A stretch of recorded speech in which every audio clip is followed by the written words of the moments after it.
Ever wonder what the hell is happening with your hormones?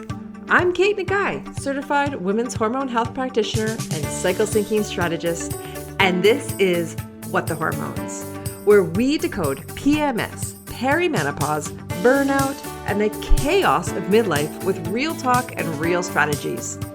Whether you're here for hormone insights, expert conversations, or just need to know you're not alone in this, know that you are in the right place. So let's cut through that confusion and jump into this week's episode. Welcome back to What the Hormones. So it's July, which means if you're anything like me and anything like most of the women I talk to, your mornings are looking really different right now than they did 6 weeks ago.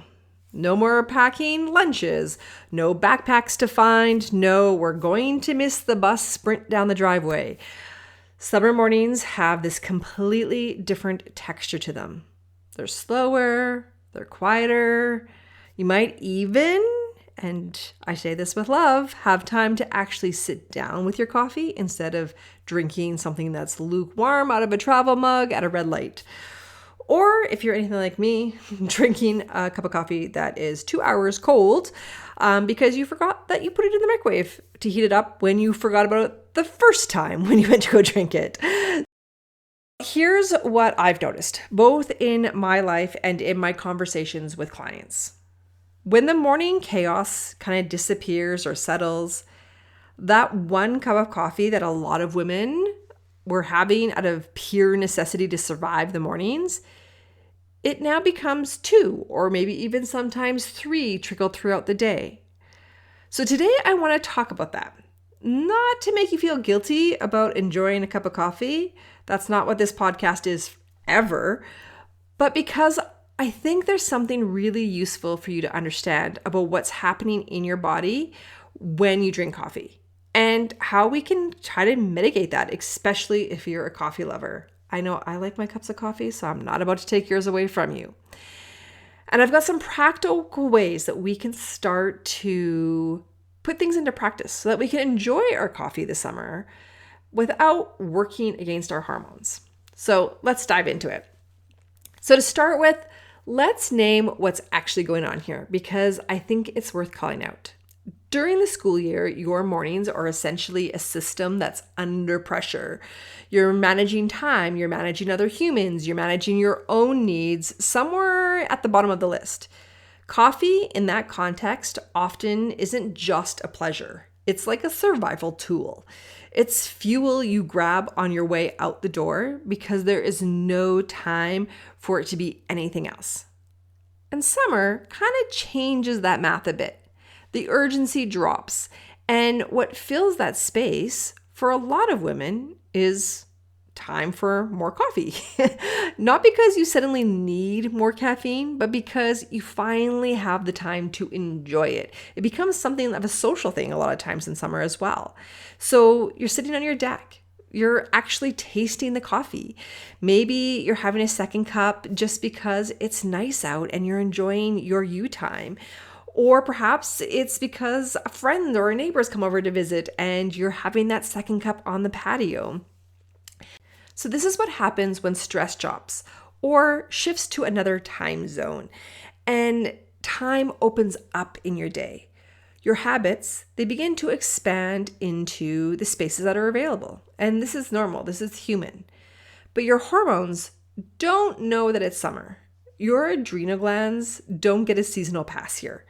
So if your one cup has become 2 or 3, it's worth understanding what this is actually doing to your body, especially if you're a woman entering midlife whose stress response is already a little more sensitive than it used to be, and it's potentially tapped out. So let's talk about what is actually happening underneath the skin. We cannot dive into this conversation without starting the talk with cortisol. Every single morning, regardless of the reason, your cortisol, it naturally rises in the first 30 to 60 minutes after you wake up. This is called your cortisol awakening response. It's needed. It's kind of like your internal alarm clock getting you ready and up for the day. And it is completely normal. It's what we actually want to happen in the body. It's a sign of a healthy, functioning stress system that your body is waking up. It's mobilizing its energy. It's getting you ready to be a person for the day. Here's where caffeine comes in. Caffeine, it stimulates your adrenal glands, which then produces more cortisol. So when you have coffee first thing, especially on an empty stomach, which so many of us do, you're not just having a beverage. You're stacking an additional cortisol spike directly on top of one that's already naturally happening in your body.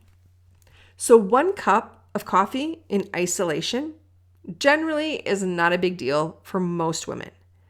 But here's the thing about summer mornings specifically. If that 1 cup has expanded into 2 or 3 because you've got the time and the ease to enjoy them, you're potentially stacking multiple caffeine-driven cortisol spikes back to back in a system that, if you're entering midlife, already has a narrow margin for handling that stress than it used to. This is the part I really want you to hear, because as you move through your late 30s and your 40s, your HPA axis, which is your communication pathway between your brain and your adrenal glands, it becomes super sensitive. It's more reactive. The stress load that you could absorb without issue in your 20s and your early 30s, it starts to land differently. It's not that you're weaker.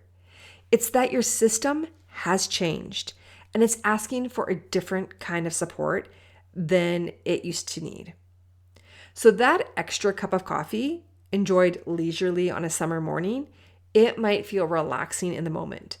But if you're someone whose PMS has been getting a little worse, whose perimenopausal symptoms feel like they're escalating, who's noticing more anxiety and more of that wired but tired feeling, your increased caffeine intake could be quietly contributing to that picture. Again, I am not telling you to stop drinking coffee. I'm just telling you to understand what's happening so that you can make a more informed choice about your coffee habits. So if you love your coffee, and trust me, I like mine as well, I don't want you to fear that I'm taking your coffee away. So let's talk about how to keep your summer coffee ritual while actually supporting your hormones instead of working against them. The first thing I want you to do, and I want you to know, is that you need to eat before you caffeinate. This is in every season of the year, but this is the single biggest shift that I recommend to all my clients. And it's also the one that people resist the most because we see it on TV. It's been a cultural thing where we just get up first thing in the morning and we have our coffee. It's so ingrained. But here's why this matters. Eating something with protein before your first cup of coffee, it blunts that cortisol surge that I described earlier. It signals to your nervous system, we're starting the day with a place of nourishment instead of we're starting the day from a place of depletion. You don't need a full breakfast spread for this hack to work. I know for myself, it used to be my biggest challenge because I was on a time commitment. I had to get kids out the door or I had young kids. And so it always felt like coffee was the necessity before the meal. So some of the best advice I ever got was to have a protein shake first. Just have a protein shake so that there's protein in my body. I've had something and then I could have my coffee. And then later on in the day, or later on in the morning, not day, later on in the morning, I can make my bigger actual breakfast when I felt like I had the time and when I felt like I was really desiring for that bigger meal. So just know that a protein shake counts. Honest, even adding a scoop of your collagen powder directly into your coffee is something that's better than nothing. And it takes zero time and it doesn't change the taste at all. And it really does help stabilize that blood sugar while softening that cortisol response.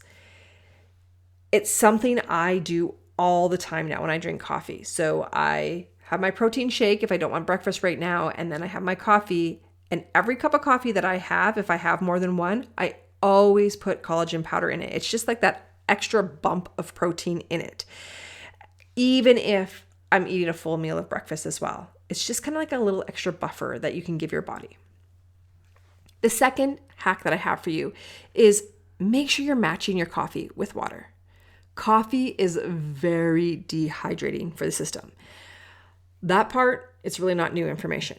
But here's the piece that often gets missed. Dehydration itself is also a physiological stressor in the body. Your body responds to it the same way by activating the same stress response system that we're trying to support and not tax. So if you're going to have 2 or 3 cups of coffee this summer, match it with cup for cup with water. Every single cup. It's such a simple practice, but it really does make a huge difference. The third thing I want you to think about is to rethink the afternoon cup of coffee. This one's especially relevant in summer because a lot of our usual routines around food shifts too. So maybe you're having lunch a little lighter, or maybe it's more of a carb heavy lunch because it's hot out and a big meal feels unappealing. But a carbohydrate heavy lunch without enough protein often also creates a glucose crash in the mid-afternoon. And that crash feels exactly like a caffeine problem, even though it isn't one. What I mean by that is we feel our energy drop, so we reach for that cup of coffee thinking, oh, it's just because I've had a busy summer or today's been a busy morning, and we load it on when in fact it's because of a glucose thing that's happening in our body because of the lunch that we chose to have. Plus, let's be honest, an iced coffee on a hot summer day afternoon can feel like pure bliss. But doing so too often is also like throwing caution to the wind and then paying for it later. Because coffee stays active in your body for about 5 to 7 hours, which can mean it can mess with your melatonin production, making those bright, hot summer nights even harder to fall asleep in. On the days where I'm generally struggling with my energy, and for me, that tends to show up usually in my luteal phase, I actually try my best to skip the afternoon coffee altogether. And what I reach for instead is an adrenal cocktail. So adrenal cocktail, it is sodium, potassium, and vitamin C, and it's all put together in just water, or you can make your own homemade adrenal cocktails. And what I love about it is that it actually hydrates your cells rather than pushing you through that depletion and then adding another stimulant on top of it. And the thing about this is that it helps to hydrate those cells, which gives you that boost of energy that you're looking for from the cup of coffee, while also quenching your thirst. And it's exactly what my body needs most of the time. I really do love having an adrenal cocktail sometime in the afternoon. Now, I personally don't make homemade adrenal cocktails. You definitely can. They're really easy to make. I'm usually on the run and I just like things that are simple. So I personally get Jigsaw adrenal cocktail powder. I'm not an affiliate with them. I just really like this product. So this is something that you can add to any kind of liquid. And I find that that really just kind of boosts my system. Also, sometimes I just really don't feel like an adrenal cocktail or the Jigsaw adrenal cocktail powder. So what I might do instead also is just do an electrolyte powder like LMNT or whatever one kind of calls to you for electrolyte powder. In the summer, those can be really nice, and it's a way to once again hydrate the body, which might be driving that felt sense of exhaustion. So just know that this is also another great hack that you can use. So the fourth thing, or the fourth hack that I have for you, is to also watch your evening timing. Because remember, a lot of our coffee drinking, especially in the evenings, it's more of a social thing. This matters in every season, but I think it's really worth naming in the summer specifically because summer evenings often come with a lot more socializing, longer days, maybe an after dinner coffee on a patio with a friend. And as I mentioned just a few minutes ago, caffeine has that half-life of roughly 5 to 7 hours. So that coffee at 4 or 5 p.m., still active in your system at bedtime, can keep you up late at night. And your body's ability to wind down, to actually produce that melatonin, to get the kind of deep rest that restores your hormones, it really depends on a nervous system that is getting a chance to do its job undisturbed. So just know that those evening coffees can really tax your nervous system. So if your sleep is already really struggling, or if you know that your stress levels are running really high, this is one of the most direct, immediate changes that you can make. So as I wrap up here, I want to share what I have noticed with my deep love for coffee. Since I've done my own work on my hormonal health, really worked on supporting my nervous system and my adrenal function, I noticed that I don't crave coffee the way I used to. I used to have a cup of coffee every morning, and usually one every afternoon. And then sometimes I thought, okay, I need a decaf one in the evening. And what I realized is that once I started really working on my nervous system and my adrenal health, I now have cups of coffee every few weeks. It's not even a weekly thing for me anymore. When I am with friends, it does become a social thing, and I do have a cup of coffee because, let's be honest, I really love the taste. But that need, that bone deep need for having coffee to like get through the thick of it, that has now gone. Coffee drinking for me really is a social thing now, and not so much because it's a necessity for survival. One thing I also want to just kind of mention here too is that because I notice I don't crave coffee anymore, and I also notice that because I've really reduced my coffee intake, I can feel how it impacts my digestive system, particularly in my luteal phase. Like that's where I feel like it kind of creates a little bit of an irritation. I now, when I feel like I need a coffee, I'll switch to a matcha instead. And a matcha can be a really gentler way to get that energy boost that you might be craving without the other stuff that comes with drinking coffee. Or sometimes you might notice that it's just a tea that you want. And what I really loved and what I've really noticed is that a lot of the caffeine habits that I had, it was because I really enjoyed the warmth of a cup of tea or a cup of coffee. And I can get that same warmth now through matcha and through tea. So it's a lot for me, the ritual. And so just know that if you're somebody, it's because of that warmth, it's the ritual. You can switch out those drinks for other warm drinks and really have the benefits here as well. So here's what I'm inviting you to try this summer. Well, your mornings have a little bit more space, maybe a little bit more runway in them. Maybe you're able to sleep in a little bit more than getting up for that morning hustle. I recommend before you pour that second or third cup, just pause and ask, do I actually need this extra cup of coffee? Or is it just the ritual that I want? And if it's the ritual, the warmth, the pause, the moment to myself, maybe switching out that for something else. Maybe it's not that I generally want the coffee. I just want that experience.